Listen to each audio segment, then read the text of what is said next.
Olá, assombrados! Eu sou a Ana Paula e vou contar um relato para vocês neste tipo ao vivo, que hoje acabou tendo que ser um tipo ao vivo, tá? Mas aguenta aí que vai ter coletânea, tá? Mas hoje vai ficar com tipo ao vivo. Então, mas eu acho que esse relato vai ser bem legal. Um relato longo, tá? E parece que é bem legal. Vamos lá. Para quem não conhece, nós somos o Canal Assombrado, temos vídeos todos os dias no canal, todas as noites tem relato ao vivo por volta das 10 horas da noite e às 11 da manhã tem relato também, ou tipo ao vivo ou coletânea de relatos, de quarta-feira é Maledite, de domingo é coletânea temática de relatos. 12:30 tem Almanaque Assombrado de segunda a sexta, notícias de sábado e especial do Mateus de domingo, tá bom? Tem a loja assombrada também, com várias camisetas que brilham no escuro. O endereço está aqui na descrição desse vídeo. Por exemplo, a camisetinha do Gnomo, que por enquanto é a mais nova estampa aqui do canal, mas já tá vindo outras aí, fiquem atentos, que logo mais tem novidades. Bom, vamos lá então começar. Não esqueçam de deixar o seu like no vídeo, tá, gente? Pode deixar o likezito aí. O casarão à beira da represa. Vamos ler. Oi, Ana Paula. Me chamo Fulano, mas pode me chamar de Fulano. Tenho 35 anos, sou engenheiro civil e não tenho por que inventar histórias para chamar atenção. Então, tudo que eu vou contar aqui realmente aconteceu. Só recentemente tomei conhecimento do seu canal de relatos no YouTube e posso dizer que eu me viciei. Quem me apresentou o seu canal foi a minha irmã. Ela tem 15 anos e já assistiu todos os seus relatos. Já troquei todos os nomes, então pode falar à vontade. Muito obrigada. E já peço desculpa de antemão pelo relato longo, mas é que tem muita história para contar. E olha que eu ainda deixei muita coisa de fora. O casarão à beira da represa. A minha família, por parte de mãe, é chilena e vieram para o Brasil no início da década de 70. A família da minha mãe é constituída do meu avô, minha avó, já falecida, e seus 4 filhos, 3 homens e a minha mãe, a única mulher. E todos tiveram pelo menos algum tipo de história fora do normal para contar. São diversas histórias que ouvi na minha infância e adolescência, e a que vou relatar aqui é um resumão de tudo, mais ou menos.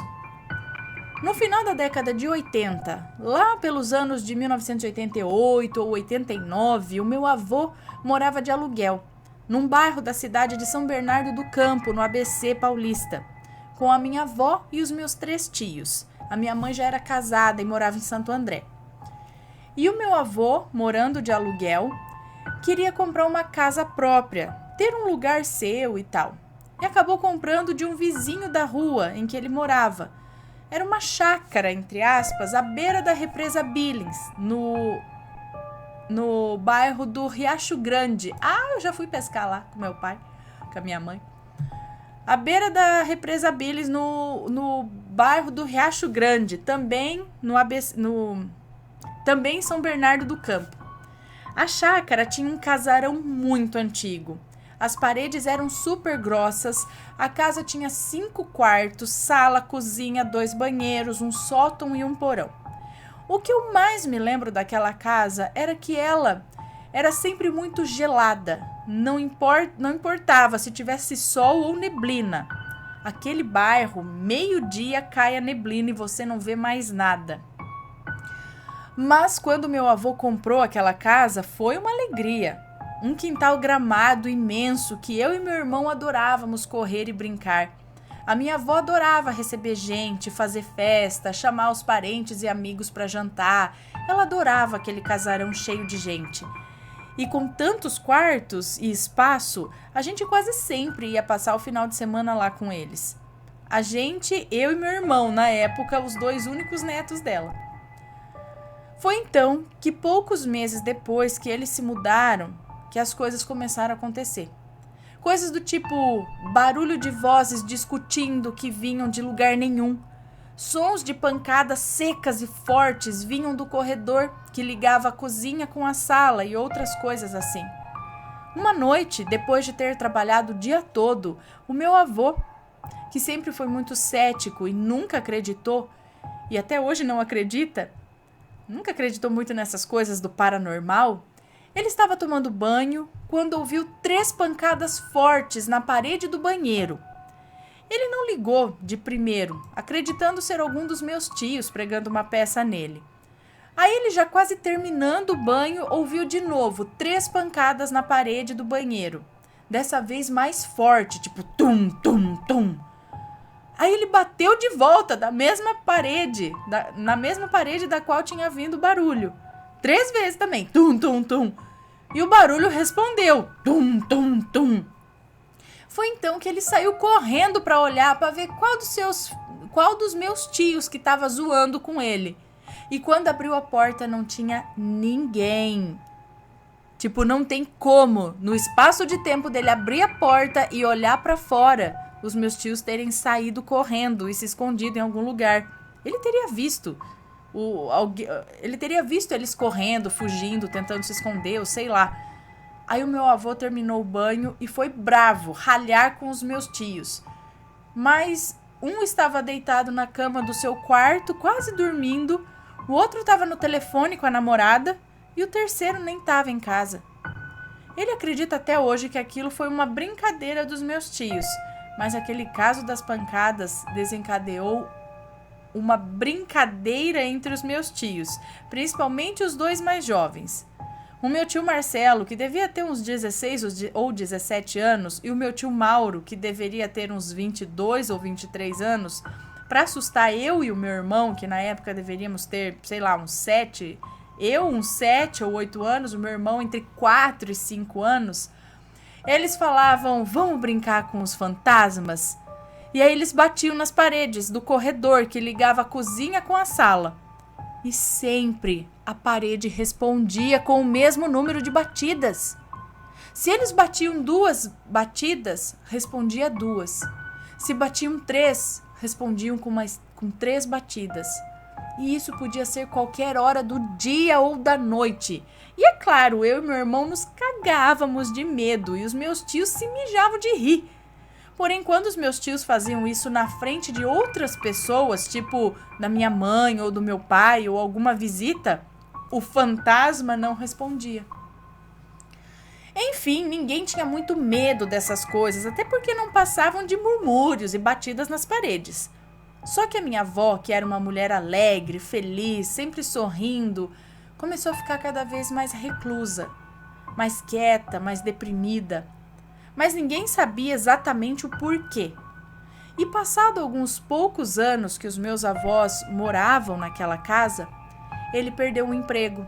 Foi algo assim totalmente inesperado, porque ele era gerente do departamento. Havia muitos anos na empresa que ele trabalhava.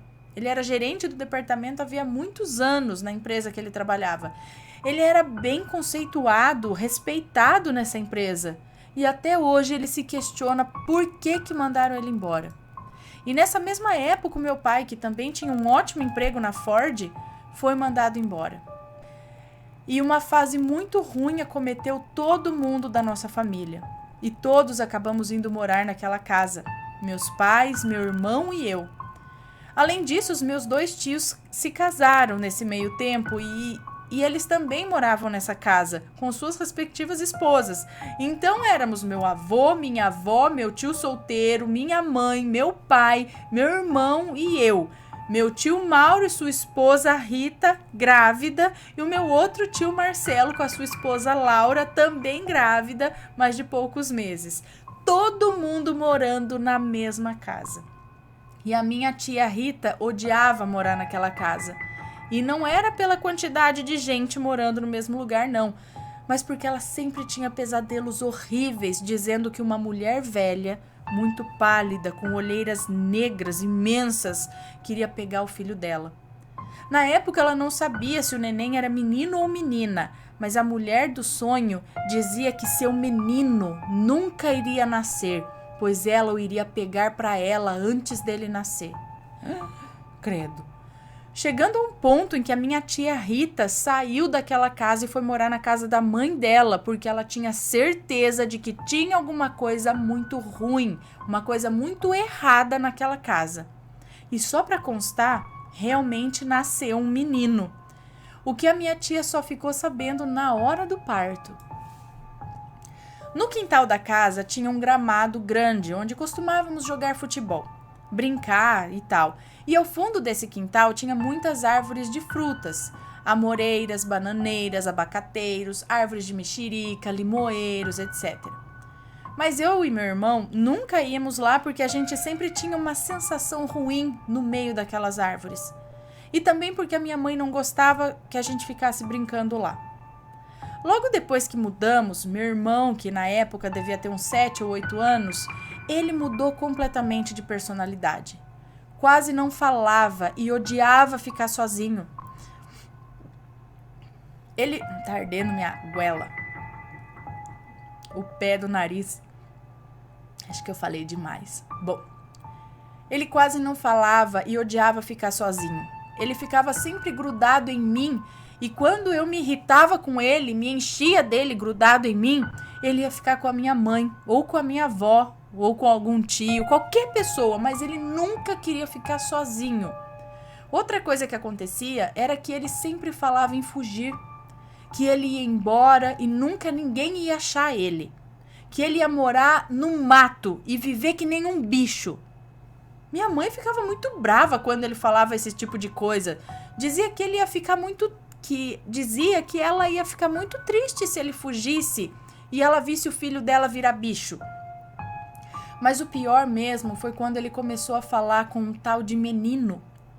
Ele nunca falava com esse menino quando tinha alguém próximo, mas eu, meus pais e um tio meu chegamos a ver ele sozinho falando coisas do tipo: eu já falei que eu não quero brincar com você.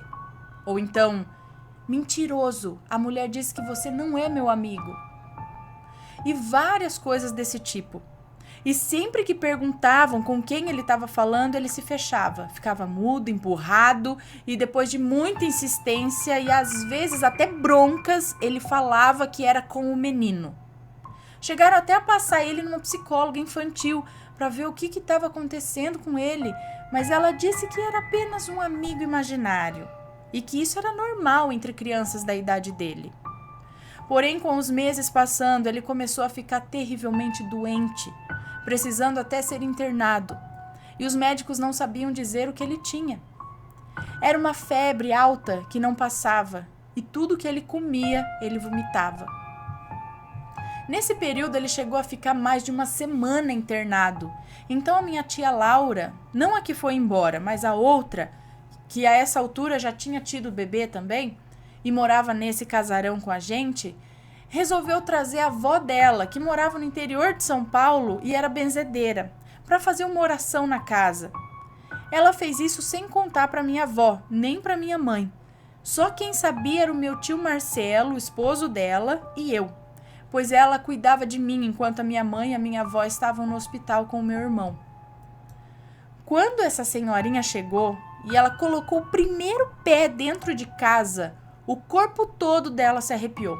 Os pelos do braço dela ficaram todos em pé e eu vi isso com os meus próprios olhos. E ela disse ainda parada na porta, com uma expressão assustada. Ela disse: filha, nunca entrei numa casa tão carregada que nem essa. É muita energia ruim. Eu sozinha não dou conta de limpar isso aqui não. E voltando para fora, ela benzeu a minha tia Laura, benzeu o nenê dela, meu priminho que devia ter uns 8 ou 9 meses e eu que devia ter uns 9 ou 10 anos na época. Ela foi embora e 2 dias depois ela voltou com mais 2 senhoras. Elas traziam garrafas com água benta e uns ramos de mato seco, que até hoje eu não sei o que era. Elas entraram na casa fazendo as 3 a mesma reza, e enquanto a avó da minha tia queimava o ramo e jogava fumaça em todos os cantos, as 2 senhoras borrifavam água benta em todos os cantos, e assim seguiram pela casa inteira, incluindo o sótão e o porão. Terminada a bênção da casa, elas deram 2 ramos de folhas amarradas com fita vermelha para colocar pendurado atrás das 2 portas de entrada e da cozinha e a da sala. Para as 2 portas de entrada, a da cozinha e a da sala. E falaram que enquanto aqueles ramos estivessem pendurados atrás das portas, eles não poderiam mais entrar. E depois disso, era possível sentir a casa mais leve. Pode parecer mentira, mas parecia até mais quente. Poucos dias depois, o meu irmão teve alta e os médicos até hoje não conseguiram identificar a causa da febre e do vômito dele. As coisas começaram a voltar ao normal. Meu avô abriu uma empresa própria, que hoje é administrada pelo meu tio Marcelo, que ainda mora na casa com ele. Meu pai arrumou emprego, e isso rende uma outra história bem bonita e estranha. E nós voltamos a morar em Santo André. Minha avó voltou a ser alegre e sorridente, voltando a fazer as festas e os jantares e sempre deixando aquele casarão cheio de gente. Para finalizar, por volta do ano de 1998 ou 99, a mãe da minha avó, a minha bisavó, veio do Chile para visitar a minha avó e passar alguns meses aqui no Brasil. Eu gostava muito de conversar com ela, praticar o meu espanhol e ouvir as histórias dela. Quando um dia ouvi ela falando sozinha, no quintal onde costumavam estender as roupas para secar. Ela era uma senhorinha bem baixinha, gordinha, cabelinhos curtos, brancos, que ela pintava de loiro. Mas as raízes estavam sempre brancas. E perguntei com quem que ela estava falando. Aí ela disse que era com o senhor, que um dia morou naquela casa. Ela me explicou que sempre foi sensitiva desde criança, então não tinha medo daquelas coisas e que eu também não deveria ter. O que não adiantou muito, porque eu sempre me caguei de medo dessas coisas de sobrenatural. Bom, e ela me contou toda a história que o Senhor contou para ela. Aquela casa foi construída por aquele senhor para morar com seu filho único e sua esposa. Porém, sua esposa era muito ligada a essas questões de dinheiro, status, e nunca aceitou seu único filho ter casado com uma moça que era empregada e vinha de família pobre. Então, um dia, numa briga com o filho por causa da nora, ela teve um ataque cardíaco. Ela teve um ataque cardíaco fulminante e morreu.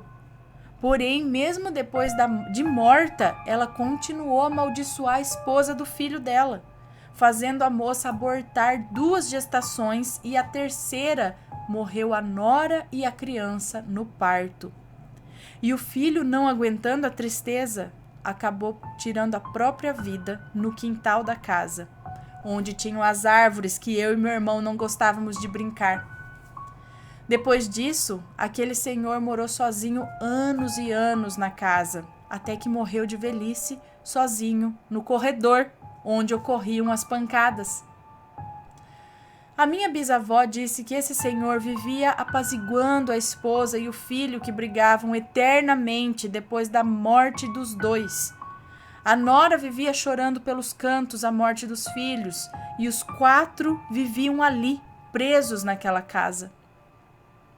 E quando as benzedeiras fizeram a limpeza, eles não puderam mais entrar na casa, porém eles estavam ali, expulsos da própria casa, esperando um dia que pudessem entrar novamente. Perguntei para minha bisavó se ela sabia quem era a criança que queria brincar com meu irmão, e ela disse que o senhor nunca tinha visto criança nenhuma por ali, e até hoje não sabemos quem é essa criança. Anos mais tarde, perguntei para o meu irmão quem era aquela criança que ele dizia que chamava ele para brincar, e ele disse que não se lembra quase nada dessa época, mas que o que ele lembra era sempre de uma... era sempre de uma criança que ele não sabe descrever, chamando ele para ir brincar no quintal das árvores de fruta, e uma mulher triste falando que não era para ele ir sozinho lá e que aquela criança não era amigo dele. Hoje, quase 20 anos depois, os ramos ainda estão pendurados atrás da porta. Nessa casa ainda moram o meu avô, o meu tio Marcelo e a sua esposa Laura. A minha avó faleceu tem uns 10 anos. A minha bisavó voltou para o Chile poucos meses depois de me contar isso. E aqueles espíritos ainda devem estar esperando uma chance de entrar e tomar de novo a casa que eles dizem que é deles. Desculpa ter escrito uma história tão grande, foram tantas coisas que aconteceram naquela casa, eu não contei nem metade. Comigo, particularmente, nunca aconteceu nada forte, a não ser a voz que eu ouvia chamando meu nome e eu procurava e ninguém estava me chamando, mas era nítido a voz de uma mulher, ou criança, não sei, que chamava o meu nome, fulano. Porém, nunca contei a benzedeira, a avó da minha tia, que eu ouvi alguém me chamando. Ela falou que eu tinha que responder fortemente: não quero conversa, volte para onde veio, e era para eu rezar um Pai Nosso ou uma oração que eu conhecesse. E depois disso ouvi uma ou duas vezes a voz me chamando. Respondi como a senhorinha tinha me ensinado e nunca mais ouvi nada. Não quero conversa, volta para onde você veio. E rezar uma oração. Bom, obrigado, Ana, por ler a minha história. Um beijo para você e para as crianças e um abraço para o Matheus. Grato. Um beijo para você. Muito obrigada pelo relato. E essa casa tá lá ainda com os ramos atrás. E a hora que... Já pensou? Aí acontece a seguinte cena. Eles vendem a casa, sei lá. A casa vai pra mão de uma outra família. Aí a outra família entra lá sem saber de nada. Aí fala: ai, gente, que é essas coisas esquisitas atrás da porta? Aí tira aquilo de lá. Pá! Aí volta os espíritos. Tem que avisar a galera. Próximo morador da casa que não é pra tirar aquelas coisas de lá, não. Ou então é pra substituir, sei lá, por outro, alguma coisa assim, contar a história. Eles estão ali por fora da casa ainda, eles não entram na casa, mas ali no quintal, ali em volta, no pomar, eles estão lá. Gente, mas não seria o caso de ir lá fazer uma oração, alguma coisa, pra esse povo achar o caminho deles pra outro, né, outro nível da vida? Pra não ficar ali. Nossa. Bom, esse foi o relato de hoje. Espero que tenham gostado, foi um ótimo relato. E à noite a gente se vê de novo, ok? Não esqueçam de deixar o seu like no vídeo. Um beijo pra vocês e até logo mais à noite. Beijos e fui!